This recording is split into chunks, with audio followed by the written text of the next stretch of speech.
ہمارے دوستوں نے کہا کہ جو حکومتیں ہیں اس وقت وفاق میں یا صوبے میں سمجھتا ہوں کہ یہ اس ملک کی نائل ترین حکومتیں ہیں.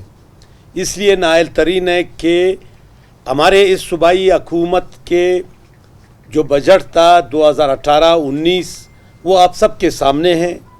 پورا صوبے کا جو ترقی کا پہیہ ہے وہ مکمل طور پر جام ہو گیا. اس جتنا بھی انہوں نے بجٹ پیش کیا تھا 88 ارب روپے کا ڈیولپمنٹ بجٹ تھا، اس میں سے محض چند ارب روپے، باقی جس طرح ملک صاحب نے کہا 80% آپ کا پورا جو بجٹ ہے ڈیولپمنٹ بجٹ وہ لیپس ہو گیا ہے. اب آپ خود اندازہ لگائے کہ ایک جانب جس طرح دوستوں نے کہا کہ ہم تباہی و بربادی کے دہانے پہ، قحط تھا، خوشحالی تھی، پھر بارشیں ہو گئی، سیلاب آ گیا، لوگ متاثر ہو گئے. اگر یہ ڈیولپمنٹ ہو جاتا تو ہمارے بہت سارے لوگ جو اس بزنس سے وابستہ تھے، لوگ جو ہمارے تاجر اس بزنس سے وابستہ تھے، کوئی سیمنٹ بیچ رہا تھا، کوئی بجری، کوئی سریا، کوئی کام ہو رہا تھا، تو پورا ایک ڈیولپمنٹ کا سرکل چل رہا تھا، وہ مکمل طور پر رک گیا. اسکول بننے تھے، اسکول نہیں بنے، روڈ بننے تھے، روڈ نہیں بنے، ٹیوب ویل ہونے تھے، وہ عوام کو پانی پہنچانا تھا، وہ نہ بنے، بیسک ہیلتھ یونٹ بننے تھے، وہ نہ بنے. اسی طرح وفاق کی بھی یہی صورتحال ہے. اور جس طرح دوستوں نے کہا کہ امن و امان کی جو صورتحال ہے، گزشتہ 4-5 ماہ سے کتنے واقعات ہوئے.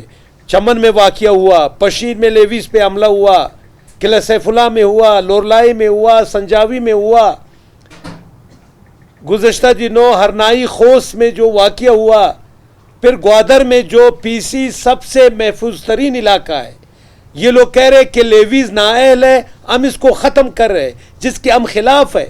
لیکن جو پی سی میں واقعہ ہوا، آپ گن لیں کتنی فورسز وہاں پہ موجود تھی. وفاقی حکومت کے کوئی 5 وہاں سیکورٹی ادارے وہاں کام کر رہی ہے جو مسلح ہے، اور صوبائی حکومت کا اس کے ہوتے ہوئے وہاں لوگ جاتے ہیں، وہاں پہ جو ہے نا واقعات کرتے ہیں، دہشت گردی ہوتی ہے.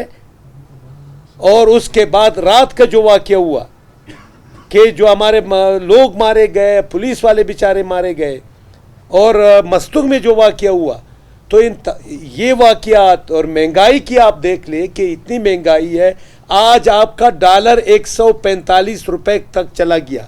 خود وزیر اعظم نے کہا کہ جب ڈالر، جو سلیکٹڈ وزیر اعظم ہے، اس نے کہا کہ اگر ڈالر میں $1 اضافہ ہوتا ہے، روپے کی قیمت کم ہوتی ہے، 70 ارب روپے قرضوں میں اضافہ ہوتا ہے. 70 ارب روپے 122 سے 145 گیا، آج 145 تک پہنچ گیا ہے. ملک کو کل جو معاہدہ ہوا ہے آئی ایم ایف کا، ملک کو آئی ایم ایف کے ہاں گروی رکھ لیا گیا. اب مزید مہنگائی ہوگی، اب مزید لوگ وہ جو ہے نا مہنگائی کی چکی میں پس جائیں گے.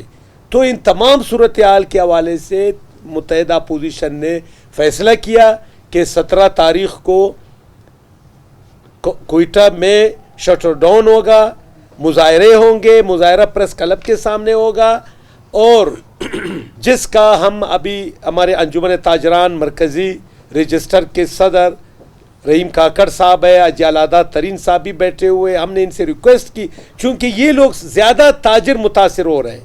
یہ سارا ایک لحاظ سے کل کا جو واقعہ ہوا ہے کوئٹہ میں دہشت گردی کا، آج کوئٹہ شہر جو ہے نا تمام پلازے، تمام مارکیٹیں، دکانوں میں جو ہے نا سنسان نظر آ رہی ہے. لوگ کاروبار بند ہو گیا، لوگ کہاں جائے. تو ان سے زیادہ تعلق جو ہے نا انجمن تاجران تاجر برادری سے رکھتا ہے. تو ہم نے ان سے ریکویسٹ کی، ہماری کمیٹی تھی، ہم نے ان سے ریکویسٹ کی کہ آپ ہماری حمایت کریں. ہم ان کا بہت دل سے ہم ان کا شکریہ ادا کرتے کہ آج نہ صرف وہ ہماری حمایت کریں گے بلکہ ہمارے ساتھ یہاں پریس کانفرنس میں وہ بنفس نفیس ہم دونوں مرکزی عہدیداران شریک ہے. تو اب رحیم کاکڑ صاحب بھی کچھ کہیں گے.